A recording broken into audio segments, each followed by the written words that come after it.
বড়লেখায় সড়কে নেই পর্যাপ্ত ট্রাফিক, আর সে কারণে শৃঙ্খলা কার্যক্রমে নেমেছে স্থানীয় নিষ্ঠা সংগঠনের নেতৃবৃন্দরা। বড়লেখা পৌর শহরে পর্যাপ্ত ট্রাফিক না থাকায় রবিবার জনস্বার্থে সড়কে যানজট নিরসনে শৃঙ্খলা কার্যক্রম পরিচালনা করেছে জাতীয় সামাজিক স্বেচ্ছাসেবী সংগঠন নিরাপদ সড়ক চাই নিষ্ঠা বড়লেখা উপজেলা শাখা। এ সময় নিষ্ঠার বিভিন্ন পর্যায়ের নেতৃবৃন্দরা অংশগ্রহণ করেন। নিষ্ঠা নেতৃবৃন্দরা জানান, ট্রাফিক পুলিশের বিশেষ ট্রেনিং থাকার কারণে পৌর শহরে অসহনীয় যানজটের সৃষ্টি হয়। যানজট নিরসনে সড়কে শৃঙ্খলায় ট্রাফিক সদস্য হাদিকুল ইসলাম নিষ্ঠার সহযোগিতা কামনা করলে রোববার থেকে মঙ্গলবার পর্যন্ত টানা 3 দিন যানজট নিরসনে সড়কে শৃঙ্খলা কার্যক্রমের দায়িত্ব গ্রহণ করে নিষ্ঠা বড়লেখা উপজেলা শাখা।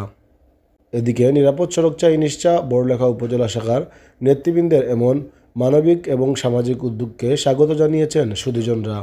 Shahidul Islam Saju, desk report, local Times.